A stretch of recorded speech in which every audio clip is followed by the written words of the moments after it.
Bonjour, bienvenue à Culture du Royaume, ici Régent Cloutier. Notre vision est d'équiper notre génération à découvrir leur nouvelle identité afin que tous puissent expérimenter leur plein potentiel. Pour en savoir plus, visitez notre site internet à cultureduroyaume.com. Bonne écoute!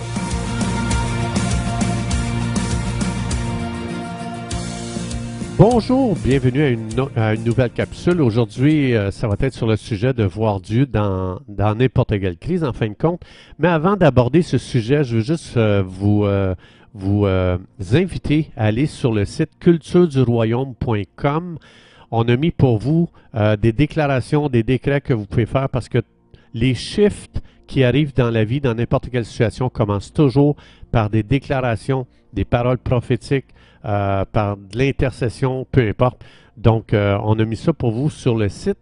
Alors, donc, c'est sur le site cultureduroyaume.com.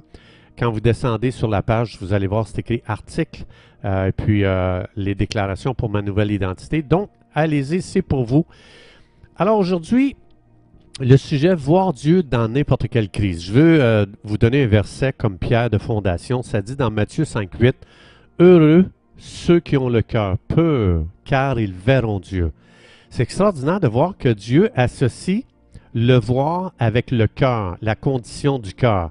Donc, Dieu explique en fin de compte que nous devons voir la vie avec le cœur et non pas avec nos yeux. Notre cœur voit ce que nos yeux ne voient pas. Et je pense que vous êtes d'accord avec moi, on veut voir, dans ce temps de COVID qu'on est en train de vivre à grandeur de la planète, on veut voir Dieu au travers de ça.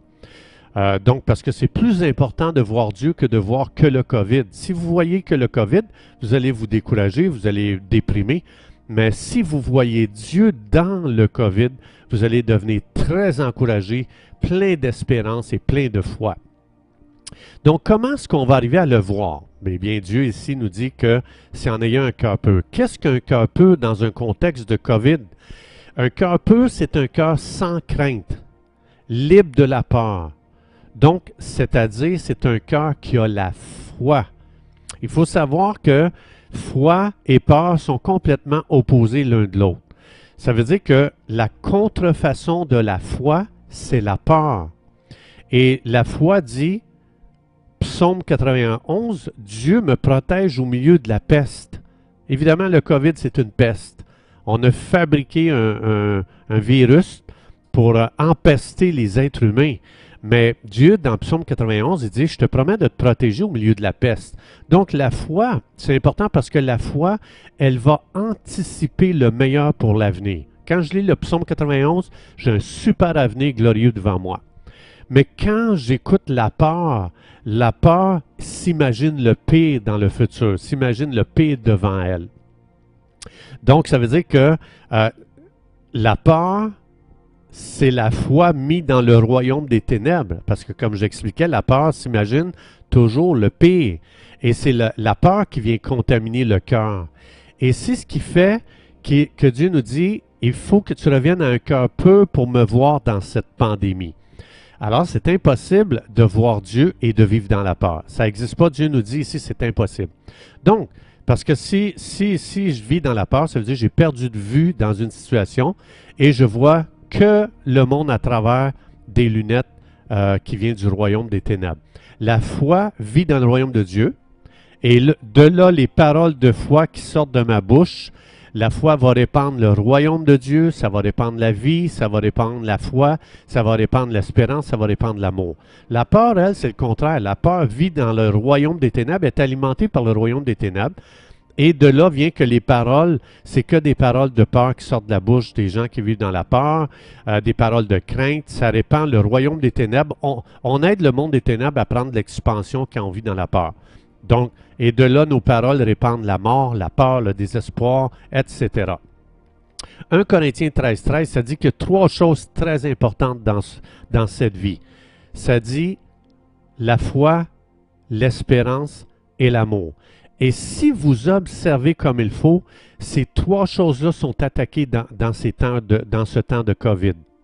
Au lieu de la foi, c'est la peur qui règne présentement. Et toutes les décisions qui sont prises sont faites sur la base de la peur. La peur, c'est le pire des guides qu'on peut avoir, la Bible nous dit. Quand on étudie tous les versets sur la peur, on voit que la peur conduit toujours les gens au mauvais endroit. Ça les conduit toujours là où on ne doit pas aller. Ça amène sur des chemins de désespérance, puis de désespoir, puis de mort.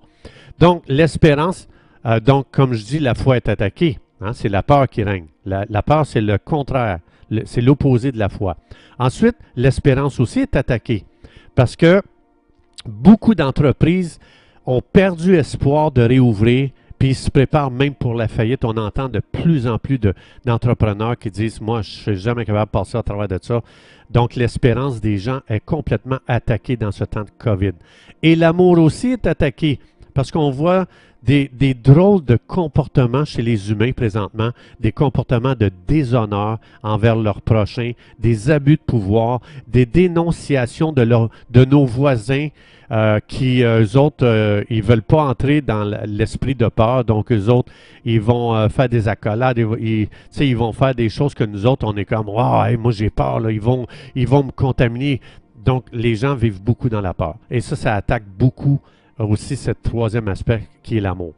Si on prend des décisions sur la foi, sur l'espérance et sur l'amour, on ne serait pas dans cette situation de chaos collectif. Ce chaos collectif a été semé par la peur. C'est ce qui fait que ça crée un chaos. Et Jésus nous a dit qu'on reconnaît toujours un arbre à ses fruits.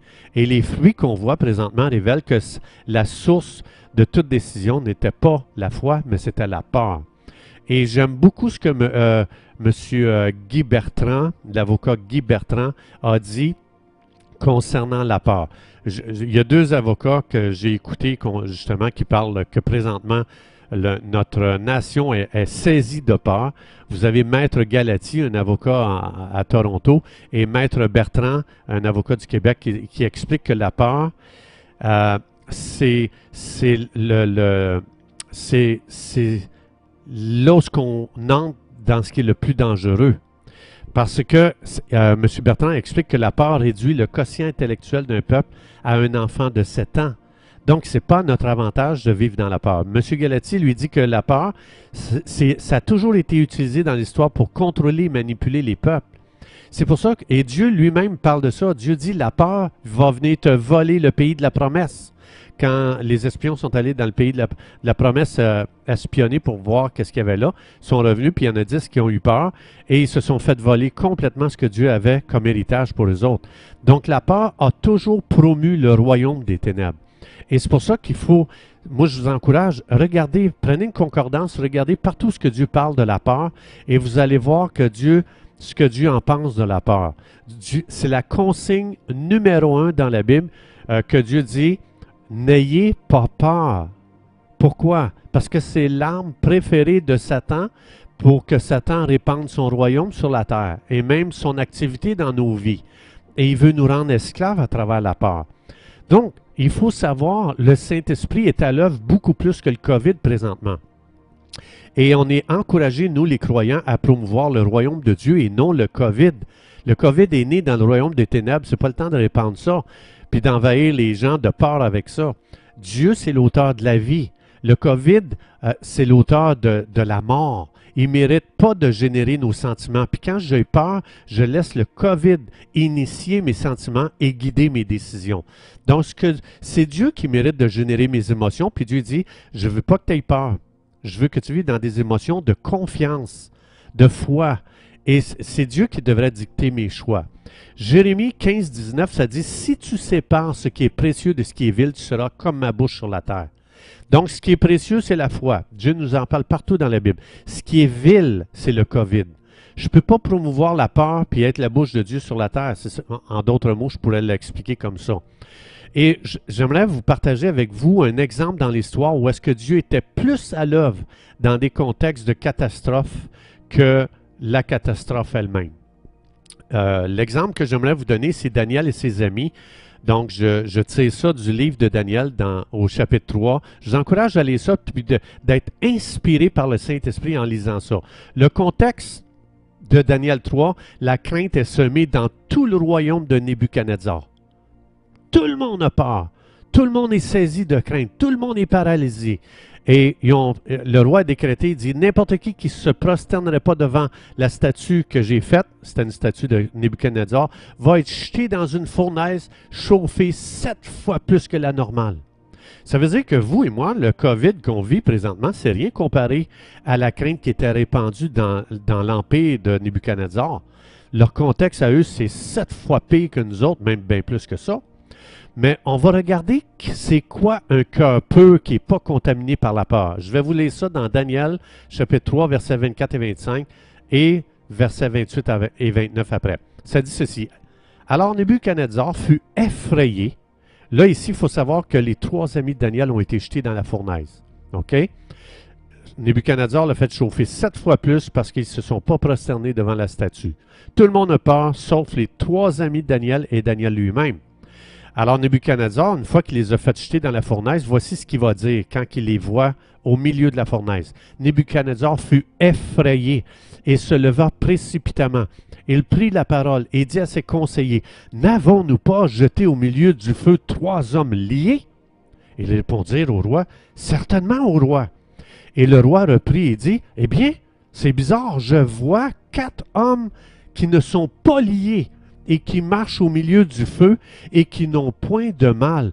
Et la figure du 4e au milieu d'eux ressemble à celle d'un fils des dieux. » Wow! Et après ça, regardez versets 28-29, Nebuchadnezzar. Voici ce que ça fait quand on ne répond pas à la peur, mais qu'on répond à la foi.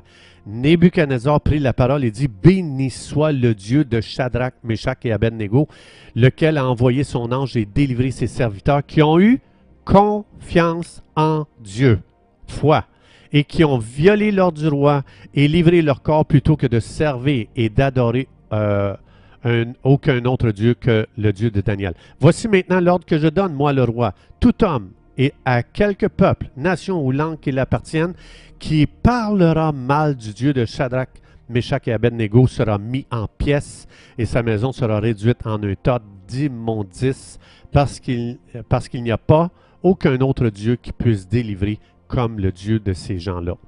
C'est extraordinaire comment ici Dieu a agi. On a vu Dieu au milieu de la fournaise où est-ce que les 3 amis de Daniel ont été jetés.